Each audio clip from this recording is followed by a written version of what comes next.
आज हम लोग शुरू करने जा रहे हैं 12th के बच्चों के लिए पढ़ोगे नहीं तो सीखोगे कैसे। इस श्रृंखला शुरू करेंगे। इसमें आप सभी को हम बताएंगे कि बायोलॉजी की जितनी सारे पार्ट्स हैं, सारे पार्ट्स के बारे में बताएंगे। जो 12th जो बोर्ड है, बिहार बोर्ड है, सीबीएसई बोर्ड है, उनके अंदर कौन कौन सी क्वेश्चन आती हैं उनके बारे में बताएंगे। कल आपको हम बायोलॉजी के कुछ जनरल टर्म के बारे में बताया था। आज हम लोग शुरू करने जा रहे हैं 12th का पहला चैप्टर है रिप्रोडक्शन इन ऑर्गेनिज्म, जीवों में जनन। आप सभी जानते हैं कि पृथ्वी पर जितने सारे जीव हैं जो जन्म लिए हैं उनको एक ना एक दिन मरना है, सिवाय किसको छोड़कर? एक कोशिकीय जीवों को छोड़कर। अर्थात कहने का मतलब है कि पृथ्वी के ऊपर जितने सारे जीव हैं सभी क्या है? मरणशील है, एक कोशिकीय जीवों को छोड़कर। जैसे एक कोशिकीय जीव कहने का मतलब है अमीबा। ये क्यों नहीं मरते हैं? क्योंकि ये आपका अमीबा है। इसी अमीबा के अंदर ये उसका केंद्रक होता है।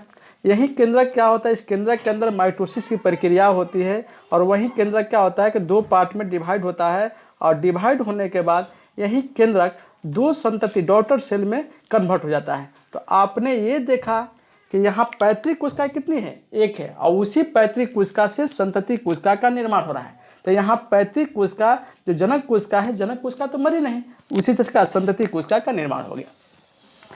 अब उसमें क्या होता है कि जब कोई जीव जन्म लिया है तो मरेगा भी। तो जन्म और मृत्यु के बीच का जो समय होता है उसको कहते हैं उसका जीवन अवधि, लाइफ स्पेन कहते हैं।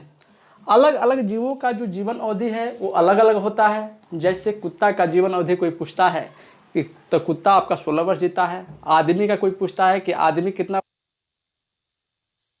वर्ष तक जीता है, तो 60 वर्ष।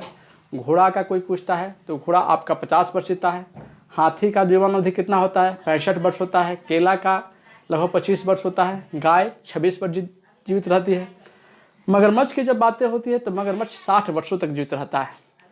जब कछुआ की बातें होगी तो कछुआ 100 से 150 वर्षों तक जीवित रहता है। बरगद की पेड़ की बात होगी तो बरगद का पेड़ आपका 200 से 300 वर्षों तक जीवित रहता है। वहीं जब पीपल के पेड़ की जब बात होती है तो पीपल का पेड़ आपका 2000 से 3000 वर्षों तक जीवित रहता है। आपके घर में क्या होती है कि आप एक फल मक्खी देखे होइएगा, फल मक्खी जो है वो 1 महीना तक जीवित रहती है। उसके बाद धान का जो पौधा देखते हैं, धान का पौधा 4 से 6 महीना तक जीवित रहता है। मतलब धान के पौधा का जीवन अवधि कोई पूछता है तो क्या 4 से 6 महीना। गुलाब का आप जो पौधा देखते हैं, गुलाब का पौधा आपका 10 वर्षों तक जीवित रहता है। इसी प्रकार से जो तितली देखते हैं, तितली आपका 1 से 2 सप्ताह जीवित रहती है। एक सबसे आश्चर्यजनक बातें होती है मे फ्लाई की। मे फ्लाई का जीवन अवधि क्या होता है? 1 ही दिन होता है। वो आज ही जन्म लेगा, आज ही जुआ होगा और आज ही मर जाएगा। इतने सारे जीव हैं जो एनसीईआरटी में मेंशन है। इन सारे चीज़ों को देखना जरूरी हो जाता है। अब देखिए जो जीवन अवधि होती है, अलग अलग जीवों की जो जीवन अवधि होती है उनके अंदर बहुत सारी घटनाएं घटित होती हैं। जैसे हम लोग हैं तो सबसे पहले हम लोग जब जन्म लेते हैं तो पहले शिशु काल में होते हैं, जिसमें रक्षा हम लोग की क्या करते हैं? हमें माँ जो है, हम लोग की माँ हम लोग की रक्षा करती है। मतलब शिशु काल होता है, उसमें हम लोग के पास इतनी सूझबूझ नहीं रहती है कि हमें क्या करना है क्या नहीं करना है। अब उसके बाद जैसे जैसे हम थोड़ा सियाने होने लगते हैं तो एक अवस्था आती है जिसमें हम किसी चीज़ को पहचान करने लगते हैं। ये चीज़ है, ये चीज़ है, ये माँ है, ये पिता है। मतलब कि जिसमें हमारे अंगों का धीरे धीरे विकास होने लगता है, उस अवस्था को कहते हैं किशोरा अवस्था।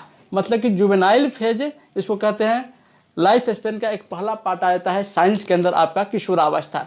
वो जो समय होता है 6 से 12 वर्षों तक का, जो वर्षों के बीच का जो समय होता है उसको कहते हैं किशोरावस्था। इसमें क्या होता है कि शिशु के शरीर के जो अंग है वो पूरा का पूरा क्या होता है? विकसित होते हैं। और उसके बाद जैसे 12 वर्ष के बाद जो शिशु आगे की अवस्था में पहुंचता है तो उसके शरीर के बहुत सारे जो अंग है, सारे अंग मुख्य रूप से मुख्य अंग क्या होते हैं? विकसित हो जाते हैं। उस अवस्था को कहते हैं यौनावस्था। मतलब कहने का मतलब है कि जो 12 वर्ष से लेकर 40 वर्ष का जो समय होता है उस समय को कहते हैं हम क्या? यौनावस्था। इसमें उस जीव के पास सोचने समझने की क्षमता क्या होती है? आ जाती है।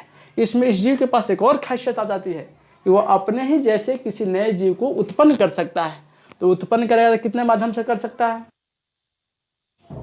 हो सकता है कि वो अकेले करे। जब अकेले करेगा, नए संतति का उत्पादन करेगा तो उसको कहते हैं अलैंगिक अवस्था। और जिसमें दो, एक नर एक मादा, दोनों मिलकर पार्टिसिपेट होकर नए संतति कोशिका का निर्माण करेंगे उसे कहते हैं लैंगिक अवस्था। अब रिप्रोडक्टिव फेज के बाद क्या होता है कि एक ऐसा समय आता है कि जिसमें हमारे शरीर के अंग जो हैं कार्य धीरे धीरे करना कम कर देते हैं। मतलब मांसपेशियाँ सिकुड़ जाती है, सोचने समझने की क्षमता का धीरे धीरे कम होने लगती है। हमारे जो पहले जैसा कार्य करते थे वैसा कार्य नहीं कर पाते हैं, उस अवस्था को कहते हैं ओल्ड एज कहते हैं, बुढ़ापा कहते हैं।